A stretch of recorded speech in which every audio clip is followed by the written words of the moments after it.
Magandang araw mga kabano. Ako po si Chris Urbano bringing you food and fun from the Philippines. And today we're bringing you Bistek Tagalog.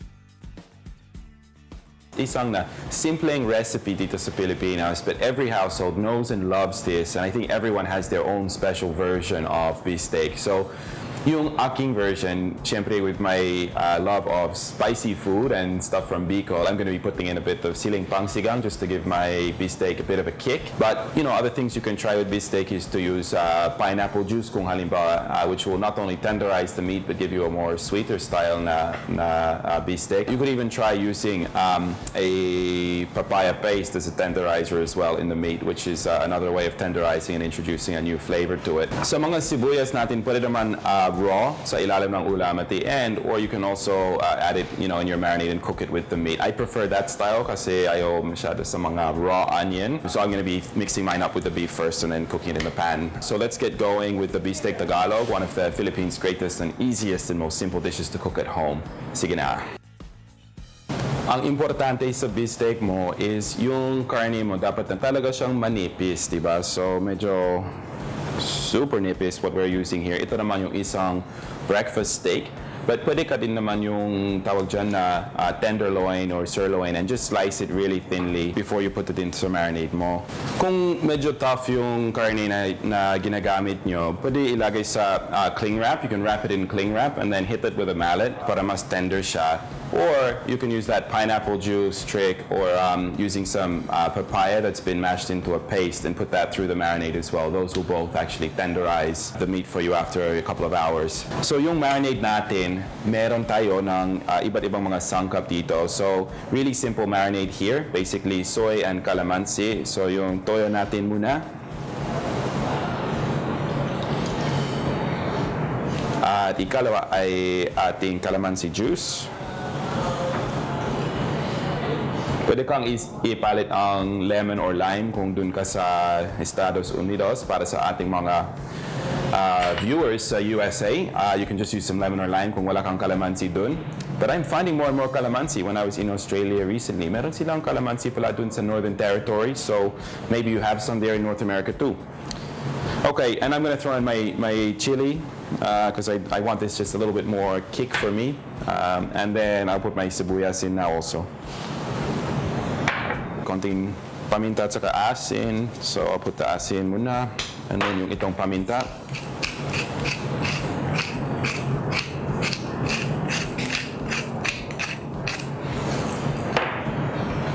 Halawin natin ang ating beefsteak marinade. Okay, so ito na yung ating marinade. That's how it should look. Smells delicious already. Got the onion, the chilies in there.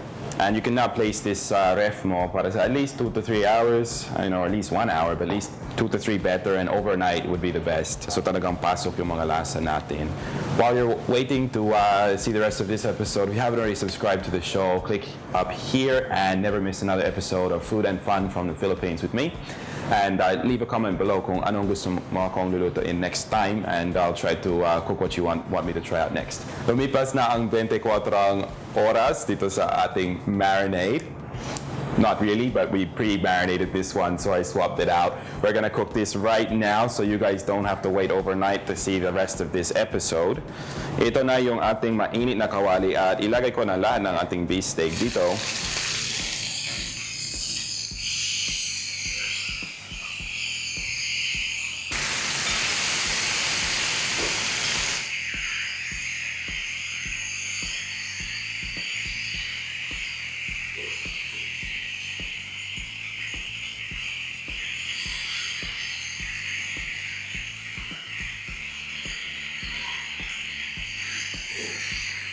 Okay, tapos na yung ating beefsteak. I just threw in some fresh chili at the end, just so it's a little bit recognizable in the dish. We're going to plate this up right now.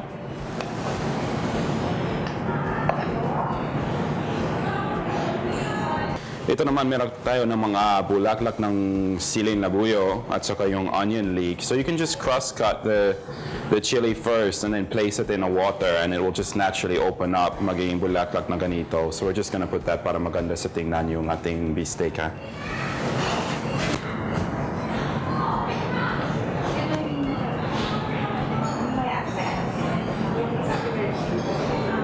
Yung pinakahuling sangkap, siyempre yung homemade na suka. So I'm just gonna add this here sa isang maliit na lalagyan. We're good to go. This looks absolutely delicious and I can't wait to try it. Best part of my job. This time I have 2 spoons when I really want a fork and a spoon.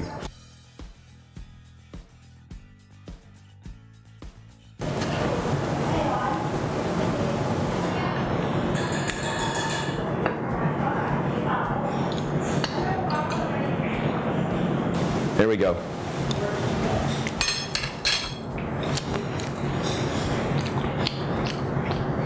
Oh yes. I always find beefsteak it's like a nice dish, it's comforting, but I find it a little bit bland. But when you dress it up with that toasted garlic, at saka yung siling pangsigang that we cooked it in, it just gives it a bit of punch that I think makes it a real complete meal. And especially when it's followed through by a little bit of suka. If you're going to pair this with wine, you probably need a high-acid red wine. I would suggest like a Barbera. I don't have one with me here in the Philippines, not yet, but I might get one soon. This is really delicious, and I know you all want me to see me eat the chili flower. So I keep saying that I'm a guy who likes spicy food, so, you know, here it is.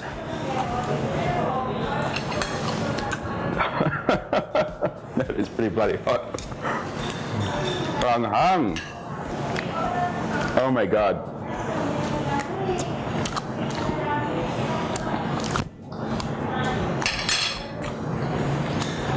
And if you liked this episode, sorry, that chili's still burning me. If you liked watching this one, don't forget to share sa ating mga kababayan sa buong mundo. You can also join our mailing list dito sa baba. May link dyan, and never miss another episode of Food and Fun from the Philippines with me, Chris Urbano. Bye now.